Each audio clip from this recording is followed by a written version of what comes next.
So this is the plot of the Kiterunner, basically. So for the first part of the book, we start out in the childhood of Amir and Hassan. So Amir is the main character of the book, and at this point in his life, he is the son of his father, Baba, who, as he's referred to in the book, who is a wealthy man and is highly respected in his community. Hassan is his best friend, but is also the son of his father's servant.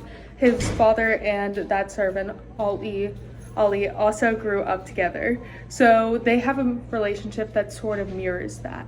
However, Baba, Amir's father, is also very fond of Hassan while being a little bit emotionally distant from Amir because of the death of his mother. So this causes Amir to feel jealousy towards Hassan and the relationship. So later in the book and into their childhood, after we sort of seen like who they are as characters and stuff, we see one of the biggest tragedies of the book and sort of the inciting action, which is Hassan getting sexually assaulted by this one boy, Asef.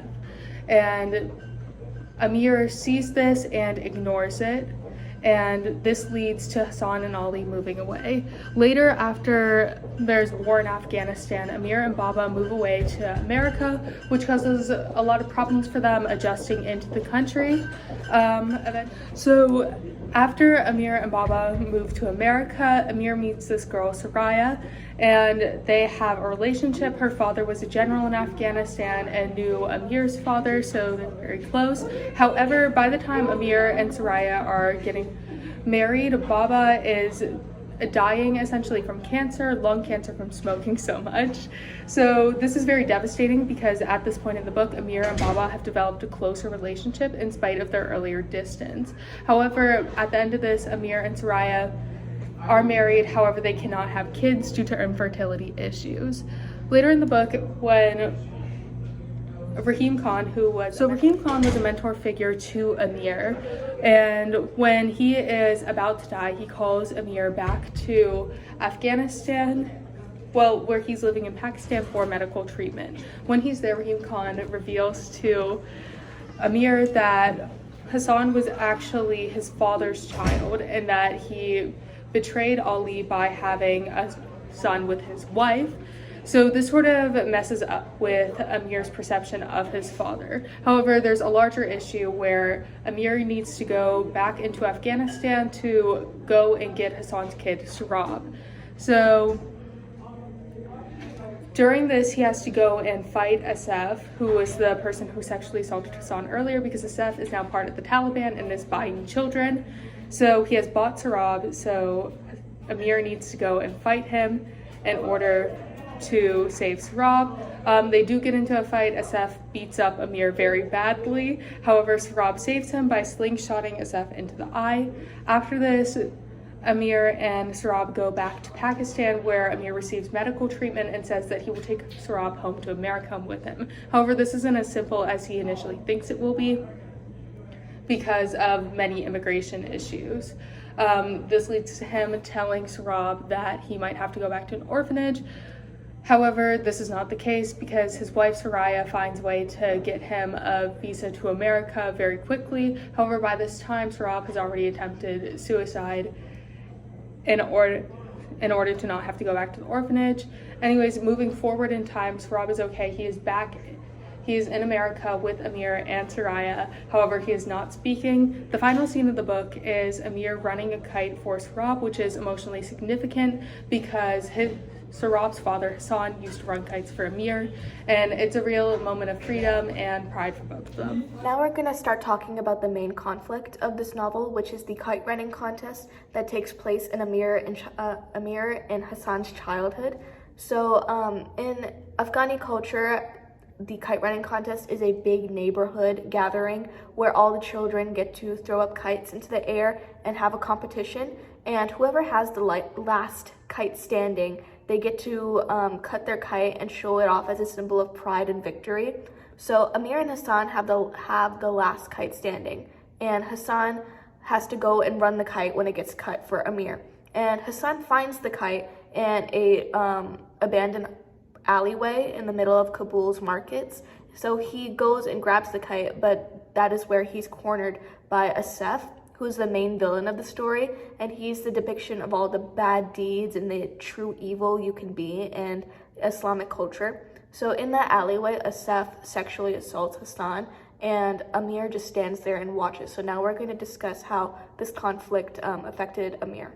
So while Hassan was being sexually assaulted by Asaf, Amir watches, he stands and watches the alleyway as Hassan is being raped. So he has this internal conflict on whether he decides to go and save his friend, more like his brother, or run away. And in the end, he unfortunately chooses to run away.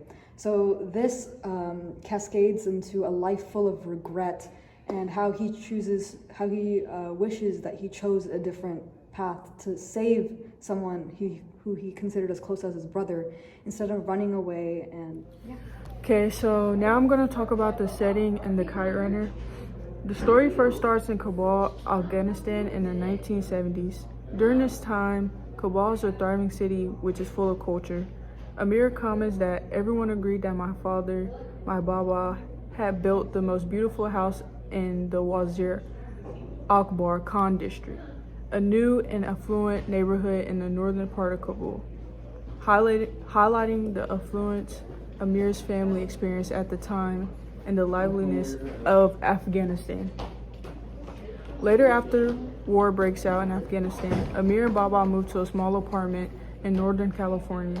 In America, they are exposed to excessive wealth in America, shown when Amir shares that he drove the Torino up the hills of Los Altos, idling past estates with picture windows and silver lines guarding the wrought iron gates, homes in the Sharp fountains lining the manicured walkways, and no Ford Torinos in the driveway. Homes that made Baba's house in Wazir Akbar Khan look like a servant's hut.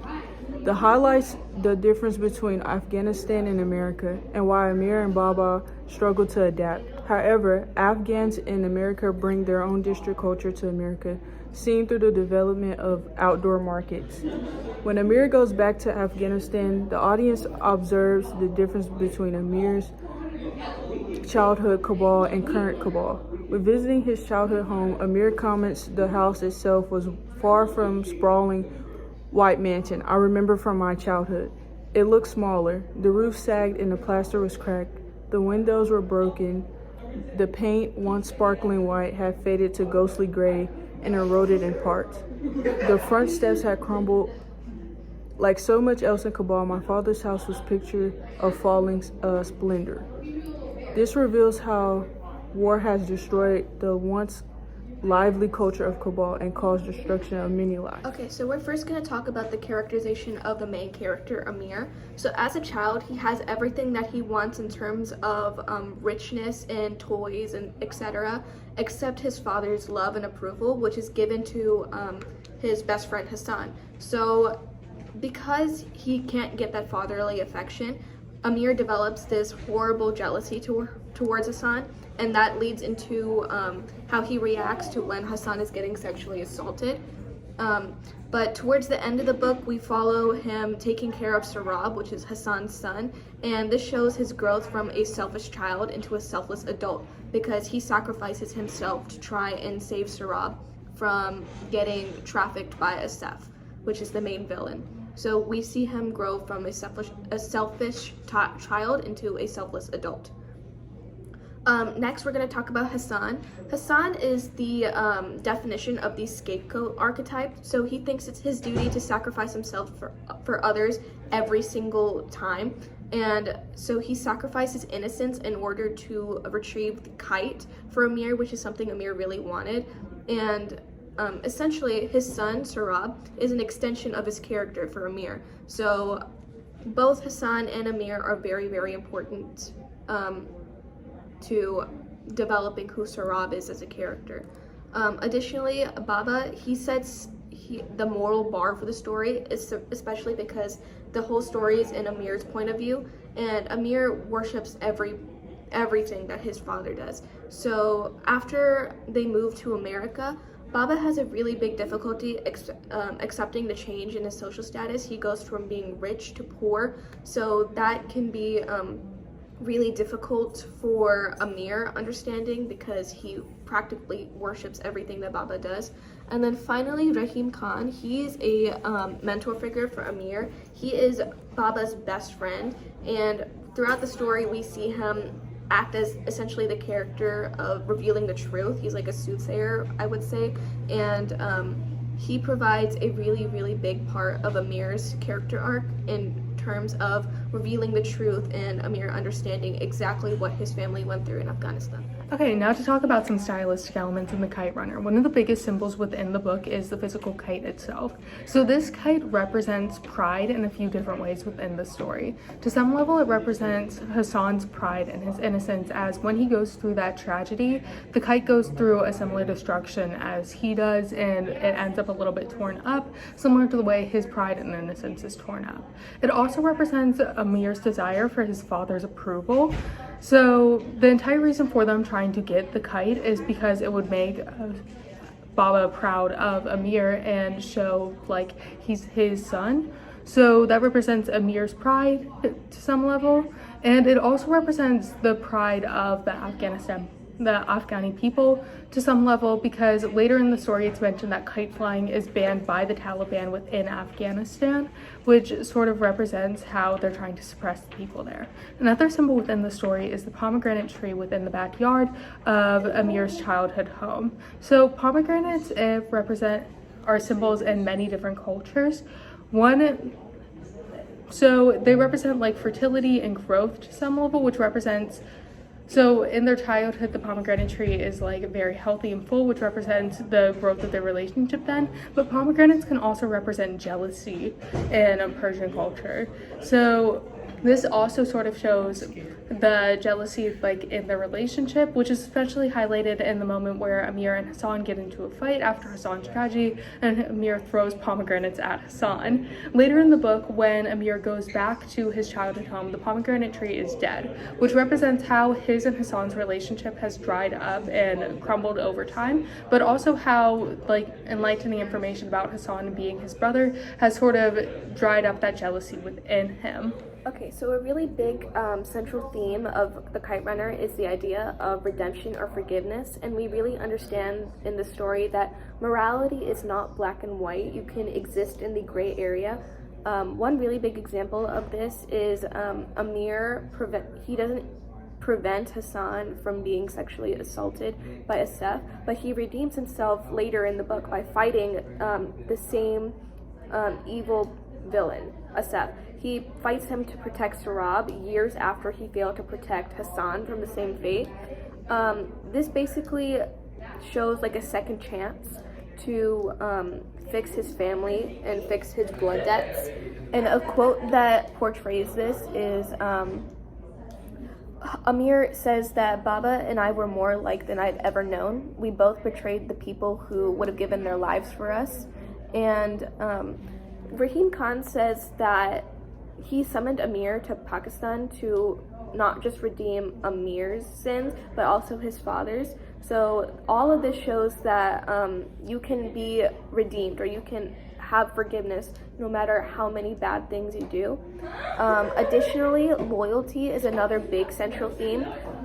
Amir prioritized his own success, or the kite, getting the kite back to Baba, over saving Hassan, and this is like the internal battle over loyalty or the right morality that Amir has throughout the entire book. And a quote that he says that represents this is that, "I thought about Hassan's dream, the one about us swimming in the lake. There is no monster," Hassan said, "just water." Except he'd been wrong about that. There was a monster in that lake. It had grabbed Hassan by the ankles and dragged him to the murky bottom. And Amir says that he thought he was the monster. So that really shows that he feels extremely guilty over not being loyal to Hassan.